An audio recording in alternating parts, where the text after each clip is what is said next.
இந்த வீடியோ பார்த்தீங்கன்னா ஸ்மால் பட்ஜெட்டில் சூப்பரான பூமி விற்பனைக்கு வந்திருக்குதுங்க. இந்த பூமி எங்கே லொக்கேட் ஆகிக்குதுன்னு பார்த்தீங்கன்னா பல்லடம் டு உடுமலைப்பேட் ரோட்டில் சாலைப்புதூருங்கிற ஏரியாவில் லொக்கேட் ஆகிக்குதுங்க. பாருங்க, இதுதான் பூமி.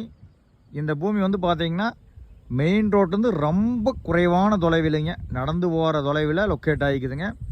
25 சென்ட் 21 லட்சம் ரூபா சொல்கிறாங்க. இந்த ப்ரைஸில் இந்த ஏரியாவில் பூமி கண்டிப்பாக கிடையாதுங்க. இந்த பூமி வந்து பார்த்திங்கன்னா உங்களுக்கு இன்வெஸ்ட்மெண்ட் பண்ணுறதுக்குங்க, ஒரு கம்பெனி கட்டுறதுக்கு, குடோன் பர்பஸ்க்கு, ஃபார்ம்லேண்ட் பண்ணுறதுக்கு எல்லாருக்குமே யூஸ்ஃபுல்லாக இருக்குங்க. பக்கத்தில் குடியிருப்பு பகுதி, கம்பெனி, வீடுகள் எல்லாமே இருக்குது பாருங்க. செழிப்பான தென்னந்தோப்பு, சுற்றிலுமே வந்து நல்ல ஏரியாங்க. கிரவுண்ட் வாட்டர் நல்லா இருக்குங்க. தனி இந்த 25 சென்ட்டுக்கு தனி பட்டா, தனி பத்திரம்ங்க, ஒரே ஒரு கையெழுத்துங்க. இதோட ரேட் வந்து 21 லட்சம் சொல்கிறாங்க. இவ்வளவு தெளிவாக பூமி கிடையவே கிடையாதுங்க. இது பார்க்குற மாதிரி இருந்தால் எனக்கு கால் பண்ணுங்கள். நன்றி, வணக்கம்.